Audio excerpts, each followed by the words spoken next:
Welcome to Bible Time. I'm Bruce Blakey, and we are talking about the daily Bible reading here at Believers Fellowship.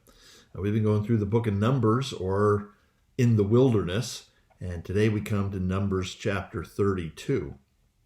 And people of Israel have been on the move. This is the section starting in chapter 26, the reordering, the new generation getting ready to go into the land. The old generation that refused to go into the land has all died off in the wilderness. Now the new generation's getting ready to go in, and they've won some impressive military battles. In fact, we just read in chapter 31 about them gaining a tremendous victory over the Midianites. They are poised, they are ready to march into the promised land and receive all that the Lord has promised to them that they have been waiting so long to get to.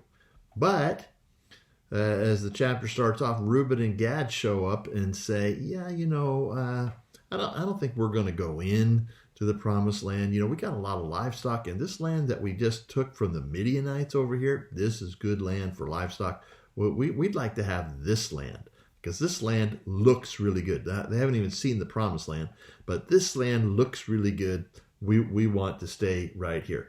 They show a disturbing indifference to the promises of God, and they make their decision based on their sight, a lot like Lot did in Genesis 13 when he moved into the neighborhood of Sodom and Gomorrah. But anyways, Moses is understandably upset with these two tribes. They are going to be a bad influence on the rest of the tribes. He's thinking back to Numbers 14 when the 10 spies came back and discouraged the people from entering in. He's afraid Reuben and Gad are going to do the same thing. And now what's going to happen? We've already been wandering around for 40 years. What are we going to do now? What's going to happen now? Well, Reuben and Gad say, no, Moses, calm down. We will go in. We will send our warriors in. We will fight the battles with you. We will help all the rest of you conquer the land of Canaan and acquire your land. And we will stay there until that's all done. And then we'll come back. But first, let us build cities for our families and take care of our kids. And then, we'll go, we'll fight, and we won't come back till it's all done.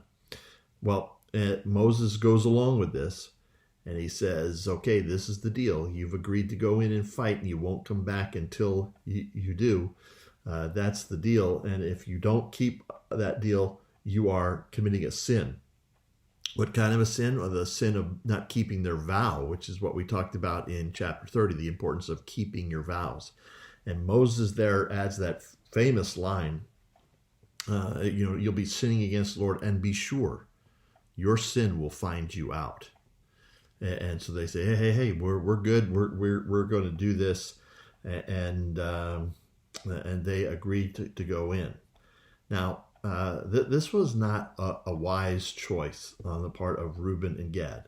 They stay outside the promised land, separated from the rest of the nation. They do initially provide somewhat of a bad influence because once the terms of this agreement get out, well, half of the tribe of Manasseh say, hey, we'll jump in on this deal too. And so they do. They keep their promise. They do keep their promise. They do send their warriors in. They do fight with the rest of the people, and all the victories are won before they come back. But this eventually does cause problems. You're going to see problems in Joshua 22. You're going to see some problems there. But also, by the time you get to New Testament times, these people on the other side of the Jordan, it's all pagans that live there at that point.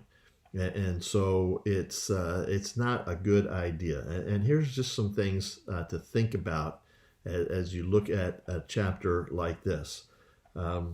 They thought that they were doing their kids a favor by keeping them safe back on the east side of the Jordan while everybody else goes across the Jordan and goes into the land and has to fight all of those battles. You'll notice it in verse 16.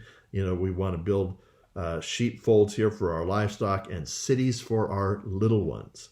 And then again in verse 26, our little ones, our wives, our livestock, all our cattle will remain here in the cities of Gilead. They think that they're doing their kids a favor. We're keeping our kids safe. This is a good idea. Who could argue against that? But the reality is They're keeping their kids from seeing what they need to see the most, and that is dad fighting in the battles. And so, it sounds good, but it's really not good. And it sounds a lot like some of the things you hear people today, where the kids, it's all about the kids. It's all about what the kids want. It's all about keeping the kids safe. It's all about the kids. Now, obviously, parents have a responsibility for their kids, but a responsibility to do what? A responsibility to teach them what? That's the question. And these guys were failing to teach their kids some of the most valuable lessons that they could have ever learned. Also, the behavior of Reuben and Gad and half tribe of Manasseh, it's a lot like some of the behavior you see from people in the church. They're willing to help out. Hey, we'll go in and we'll help you guys with this. But they don't want to be connected. They don't want to be involved. They want to be comfortable. Isn't that what they're saying? They want to be comfortable. They don't want to press on and possess the best that God would have for them. They're satisfied with a certain level of spiritual life. They don't want to press on. So they don't want to get involved. They don't want to get too connected. They don't want to give too much of themselves. They'll help out when it's needed, but that's about as far as it goes. Our flesh, you got to recognize, our flesh will always desire comfort and pleasure and ease. And we have to, as the Bible teaches us, we have to put to death the desires of our flesh.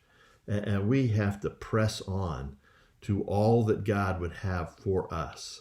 Why settle for less? Why settle for being half in and half out?